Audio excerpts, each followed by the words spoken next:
November 2, nangyari yon 11 p.m. ng gabi. Naglakad po kami. Sabi ko, Kuya, saan po dito yung ospital? Ospital.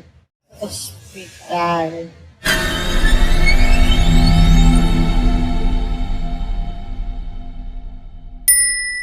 Mga ka-people, biyaheng Quezon Province tayo kung saan malimit kong puntahan nung aking kabataan dahil sa pagsali sa iba't ibang contest. Tara, samahan niyo ako. Ako si DJ Once at ito ang content create ko. Mga ka-people, ito ang Candelaria, Quezon, ang bahagi ng Quezon na gumigit na sa Chaong at Sariaya. Isa din ito sa bahagi ng Quezon na talaga namang mabilis ang pag-unlad at sumasabay sa ibang urbanisasyon dito sa Quezon. At ang tawag sa mga lehitimong residente dito sa Candelaria, Quezon ay mga Candelariahin. Pero kung ikaw naman ay millennials o kaya Gen Z o nasa mas batang henerasyon, ang preferred nilang tawag sa kanila ay Candelarians.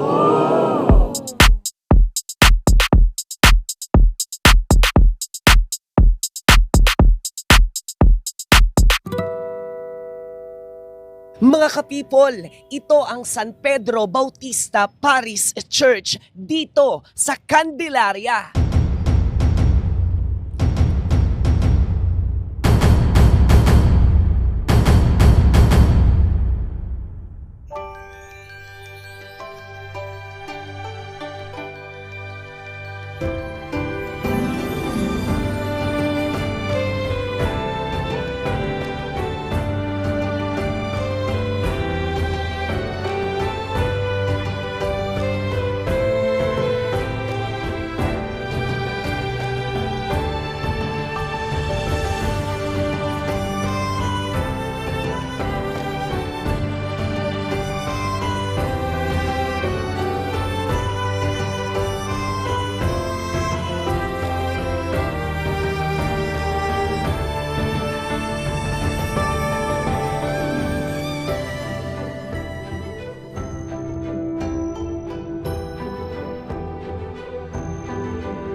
Mga ka-people, dito sa Candelaria, Quezon ay 21 taon na nilang ipinagdiriwang ang fiesta ng mga kandila. Nagsimula ito taong 2005 at matapos simulan ang fiesta na ito ng mga kandila, isa na ito sa pinupuntahan at ipinagdiriwang ng mga tao dito sa Candelaria, Quezon.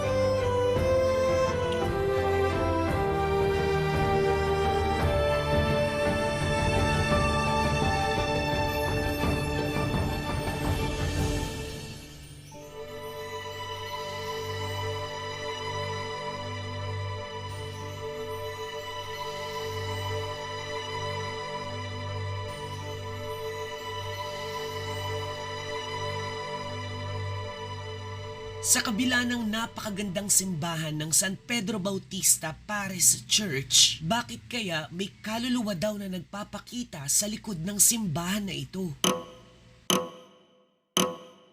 Kayo po wala kayong experience doon? Pag laki dyan, yan lang kami sa likod na yun.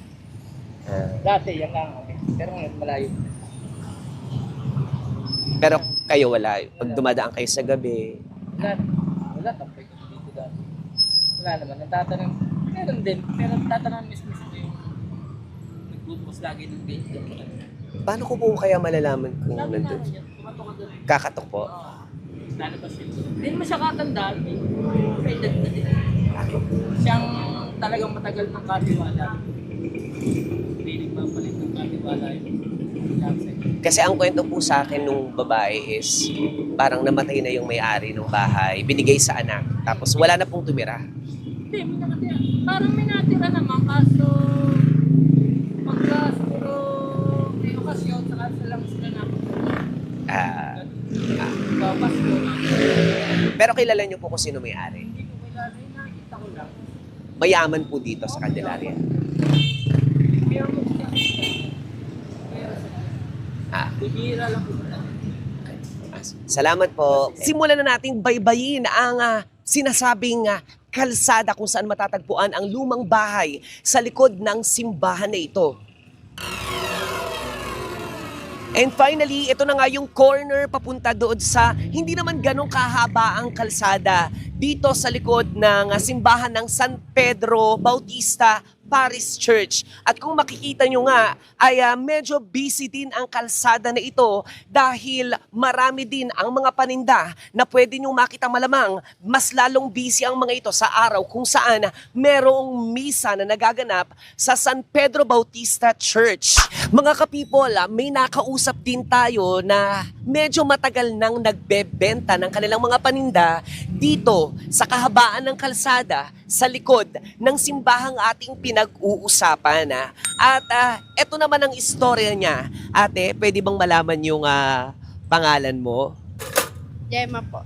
Si Ma'am Gemma, and Ma'am Gemma, ito pong mga binibenta ninyong saging, kamote, palamig at kung ano-ano pa. Gaano na po kayo katagal na nakapwesto dito sa may likod ng simbahan?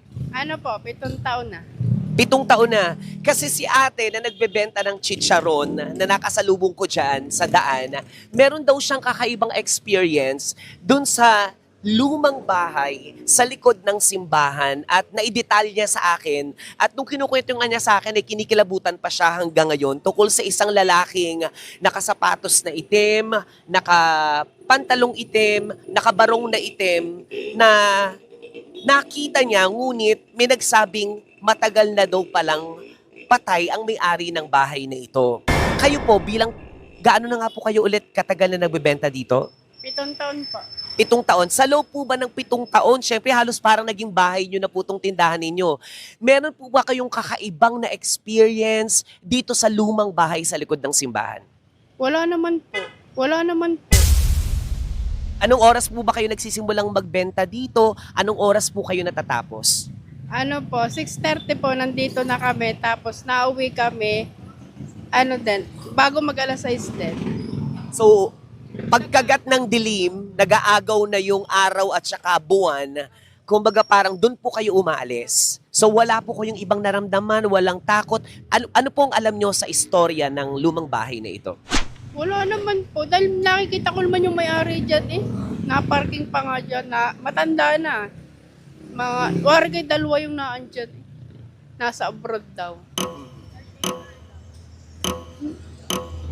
Ayun lang. Ayun lang po, wala po talaga. O yan, narinig nyo mga ka-people, 2 klaseng istorya. Isang babaeng may naramdaman, may sariling experience sa lumang bahay sa likod ng simbahan at isa namang babaeng may katagalan na ring halos dito na tumira sa kalsadang ito. Ang kakaiba din ang kanyang istorya dahil wala po siyang nararamdaman o wala siyang nakita na ano paman sa lumang bahay dito sa likod ng simbahan. Bili na po kayo sa amin ng banana Q. Lagi pong mainit. Ayan. Laging bago at laging Mainit. mainit. Yan po ang advantage ng kanilang paninda. Never po silang magseserve ng malamig na banana Q at kamote Q sa inyo dito, mga Candelarians. Kayo po, may gusto po kayong i-shoutout? May nakita akong mga kasama nyo dito? Shout out sa family Andal. Family? Kayo po? Shout out po sa family Umali. Family Umali. Ito, medyo busy siya. May shoutout po kayo? Nako, mahiyain si ate. Magaling lang siyang magluto at magpasok ng saging sa banana stick, pero hihiya siyang magsalita. Maraming salamat po. Pero mga kapipol, ano nga ba talaga ang bumabalot sa likod ng istorya ng isang babaeng itago na lang natin sa pangalang MJ? Laman siya ng kalsada dito sa Candelaria. Inaabot siya ng hating gabi dito sa kalsadang ito. November 2, nangyari yon 11 p.m. ng gabi. Naglakad po kami. Sabi ko, Kuya, saan po dito yung ospital? Ngayon, sabi, dun daw. Tapos, tinuro sa akin yung tricycle. Sabi ko, malayo pa po ba? Tango ng tango. Sabi ko, pinara ko yung tricycle. Ay, nung paglingon ko, yung mula dito or 1 day pa lang, ang layo.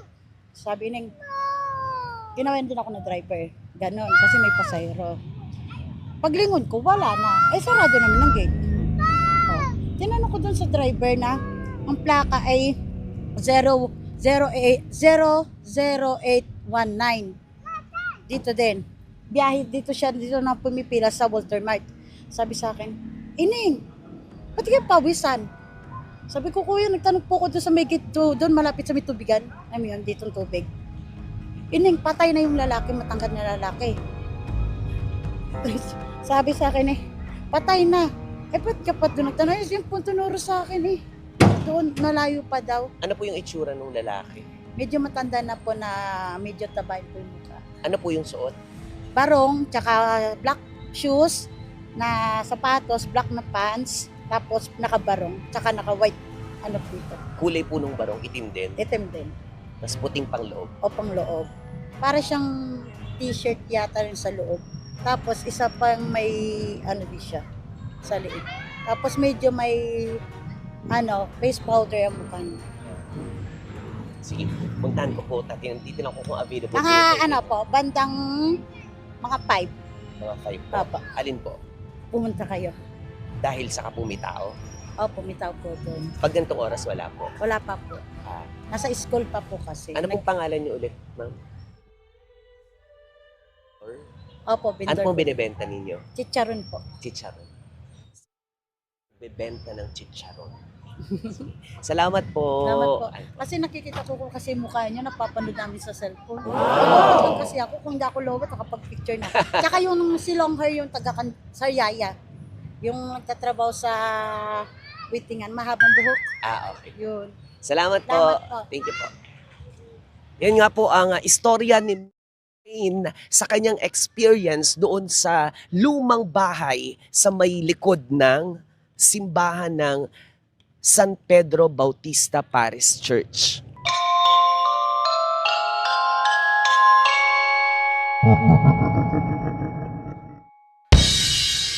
Mga ka-people, dito sa Candelaria, syempre, uso din ang Zumba. Kaya naman makakasama natin ang isang grupo na very active sa kanilang pag-exercise gamit ang Zumba. Kaya eto, nakausapin natin si Tita. Tita, anong name mo? Hello, good afternoon po. Ako po ay si Ma'am Letty Discalsota.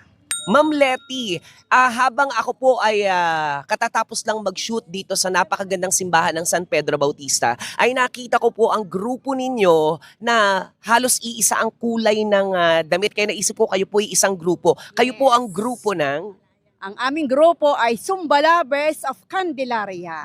Zumba Lovers of Candelaria. Kaway naman tayo dyan, guys! At gaano na po katagal ang Zumba group ninyo, ang Zumba Lovers ng Candelaria? Kami ay nanggaling sa iba't ibang grupo. Pero itong aming Zumba Lovers of Candelaria, it's already our 3rd year today. Pero matagal na kaming nagsusumba. Katulad ko, ako ay since 2018 pa nagsusumba. So that was almost 7 years na. Pero nag-enjoy kami lagi, every time na kami nagsusumba. So ang swerte ko, itong araw na to, 3rd anniversary ninyo? Hindi pa. Magpo-port pa kami. Magfa-4th. Okay. So, paano po maging bahagi ng Zumba Lovers of Candelaria? So dito sa Zumba Lovers of Candelaria, everybody is welcome para mag-enjoy, mag-relax, magsaya, at of course, maging healthy and maging fit. Kaya lahat ay pwedeng umattend dito. Lahat ay pwedeng ina-accept namin kung ano mang edad, matanda man o bata. Everybody is welcome to Zumba Lovers Candelaria. Nako, I'm sure maraming mga Candelariahin o yung mga Gen Z na napanood ang video na ito na ang tawag nila sa kanilang sarili ay Candelarians. Anong oras po pwedeng sumali at makisayaw sa inyong Zumba na ginaganap po dito sa plaza ng San Pedro Bautista Sa lahat Church? po na gustong mag-join, mag-attend sa aming Zumba group ng Zumba Lovers of Candelaria, every day, Monday to Friday po kami, starts at 4:30 to 6 p.m. Monday to Friday with different coaches. At ang gagaling ng aming mga coaches, I'm sure that you will enjoy. May gusto po ba kayong i-shout out sa lahat ng mga nakakapanood sa atin ng mga taga Candelaria? Shout out po sa lahat ng mga Kandilaryahin. Welcome to Zumba Lovers Candelaria. Iniimbitahan po namin kayo at sisiguraduhin namin na kayo'y magiging magaganda katulad namin. O ayan, narinig nyo mismo ha, kay ma'am. Nako, if you want to be healthy and beautiful at the same time, aba, sali na sa Zumba Lovers of Candelaria.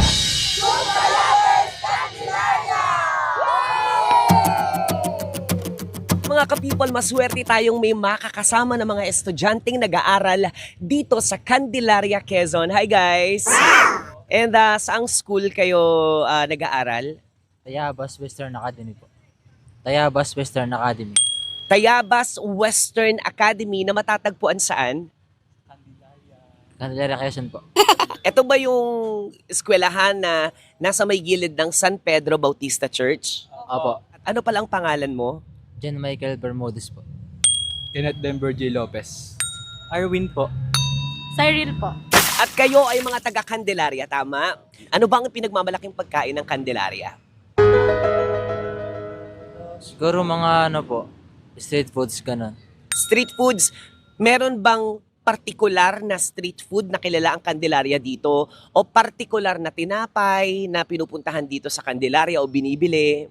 Yung ano po, yung mga apple pie po, mango pie po, dyan po malapit sa May Novo, sa tapat po ng Jollibee.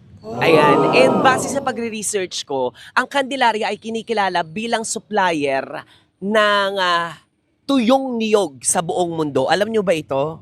So, kung kayo ay kilala bilang pinakamagandang supplier ng tuyong niyog sa buong mundo, ano ba yung mga delicacies na gawa sa niyog na meron dito sa Candelaria? Yung mga candy po, like bukayo, yung mga ganun po. Oo, kasi ang bukayo is gawa sa niyog. So, mura ang bukayo dito. Opo. Ano yung magandang puntahan dito kapag magbabakasyon ka sa Candelaria? Sa may Girasoles Farm po, sa may Masin po yun. Anong meron doon sa lugar na yon? Ano po, pwede po siya sa mga tourist spot po. Marami po doon mga magagandang flowers po na makikita. So parang farm of flowers ito. Ayan, narinig nyo? Kung kayo ay pupunta sa Candelaria, 3 bagay ang pwede nyong gawin. Bumisita sa mga pamosong simbahan nila. Pangalawa, kumain ng bukayo. At pangatlo, busugin ang mata sa farm ng mga bulaklak. Shoutout sa mga kaibigan ko dyan sa amin, si Kyle, Andrew, and Franz. Ano? Shoutout po sa mama ko dyan. Saka po sa dito ako na sa ibang bansa. Keep safe, I love you. Anong pangalan ni Mami? Ano po, Raya po. Mami Rhea! Sa mga kaibigan ko po dyan, hi po. Naku, ayaw din yung pangalanan yung mga close friends niya. Shoutout po sa mga friends ko dito. Kay Mary J po, tsaka kay Angelica Gora. Shoutout po kay Vince Valencia. Hi! Uy, alam mo, mapapanood to ng mga profesor ninyo. Sino gusto nyong batiin mga profesor dyan sa eskwelahan? Shout ano? Kay ma'am ano po, kay ma'am Sadili po. Yan. Yun din po, si Ma'am Sadili. Yun po sa aming alma mater po, sina Ma'am Rowena po, yan, ng mga teacher po namin sa Santa Catalina. Ayan, so shout out sa lahat ng mga profesor na nabanggit ng ating mga magigiliw na kandelerahin na estudyante dito sa Candelaria, Quezon. Thank you so much. Salamat.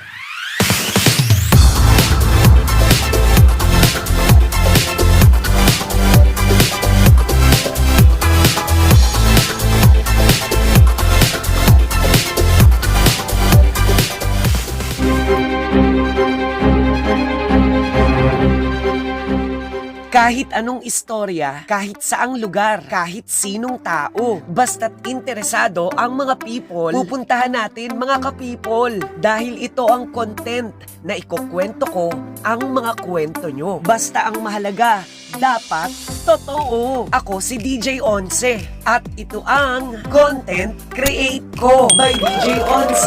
Kaya follow and subscribe na please.